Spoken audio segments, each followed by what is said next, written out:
Assalamualaikum dan salam sejahtera. Yang saya hormati Bapak dan Ibu Dewan Juri, segenap panitia Naila, dan para penonton sekalian. Nama saya Inalia Othman. Ketika saya pertama kali diberikan topik ini, saya merasa ini adalah peluang yang sangat menarik di mana saya dapat merenungkan pengalaman saya di bidang inovasi teknologi. Saya dibesarkan di masa ketika bersekolah di SD hanya dengan adanya papan tulis. Hingga di SMA, belajar dengan menggunakan dan memiliki laptop sendiri, serta ponsel pribadi. Dari pengamatan saya dalam kehidupan pribadi dan pengalaman kerja sebagai guru, saya menemukan bahwa literasi digital dan kesadaran di media sosial adalah salah satu tantangan terbesar yang dihidupi oleh Australia dan Indonesia. Dalam kesempatan ini, saya ingin mengangkat dua masalah utama, yakni misinformasi dan disinformasi, serta keamanan siber. Pertama, misinformasi dan disinformasi. Kesalahpahaman yang umum adalah bahwa pemuda di sekolah pandai memanfaatkan teknologi.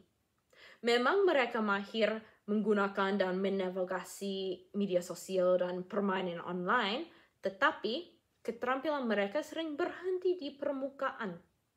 Mereka tidak selalu memiliki keterampilan berpikir kritis yang diperlukan untuk membedakan antara sumber kredibel dan berita palsu. Inilah yang membuat mereka mengambil keputusan yang buruk atau tanpa disadari memperkuat ide-ide yang berbahaya. Hal ini adalah salah satu yang saya dan guru lain perhatikan berulang kali pada siswa-siswi. Saya begitu yakin bahwa Australia dan Indonesia perlu sekali mengintegrasikan pemikiran kritis literasi media ke dalam kurikulum. Pemikiran ini perlu dimulai dari SD sampai SMA karena anak-anak zaman sekarang sudah memiliki akses ke berbagai media online. Di dalam pengajaran kita sehari-hari di kelas, kita dapat memfokuskan pengarahan pada cara-cara menilai kredibilitas informasi daring dan bagaimana mengenali disinformasi. Pemerintah juga harus terlibat dalam upaya ini dengan cara memberikan pelatihan kepada para pendidik tentang bagaimana caranya membimbing siswa dalam perilaku daring yang aman. Kedua, saya akan membahas tentang kesadaran media. Berdasarkan data Januari 2024, 75% pengguna internet di Indonesia memiliki setidaknya satu platform media sosial. Penggunaan media adalah salah satu bidang yang telah menjadi keunggulan Indonesia. Kita bisa melihat bagaimana masyarakat Indonesia sudah dapat mengintegrasikan media sosial seperti Instagram dan WhatsApp sebagai kebutuhan untuk kehidupan sehari-hari, terutama kalau di kota-kota besar. Namun, masyarakat seperti ini sering menggunakan berbagai layanan digital tanpa sepenuhnya memahami implikasi privasi seperti pengumpulan data dan eksploitasi informasi pribadi. Meskipun hal ini juga menjadi permasalahan di Australia, saat ini fokusnya di sini sudah beralih kepada kesadaran algoritma yang digunakan oleh platform media sosial itu sendiri. Algoritma media sosial memprioritaskan konten berdasarkan perilaku pengguna dan menciptakan ruang gema, di mana ruang gema ini berfungsi untuk memperkuat keyakinan dan preferensi yang ada.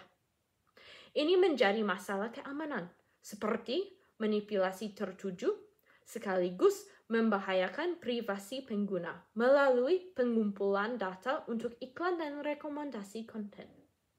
Baik Australia maupun Indonesia dapat berkolaborasi untuk menjalankan kampanye literasi media berskala besar dengan tujuan mendidik publik mengenai privasi data, serta bagaimana informasi pribadi dikumpulkan dan disalahgunakan secara daring. Kampanye ini harus diintegrasikan ke dalam platform media sosial sehingga dapat menjangkau para pengguna media sosial secara langsung. Selain itu, saya kira perlu sekali menciptakan suatu forum di mana keahlian bersama dapat digunakan untuk membuat kebijakan.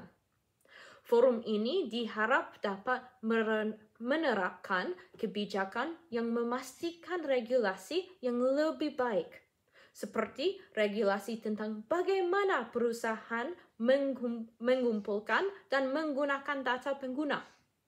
Perusahaan harus juga transparan dengan kebijakan pengumpulan datanya dan mematuhi serta mengikuti standar privasi global. Pada dasarnya, literasi digital adalah suatu hal yang sulit dan rumit, dengan banyak aspek lainnya yang masih perlu diselidiki.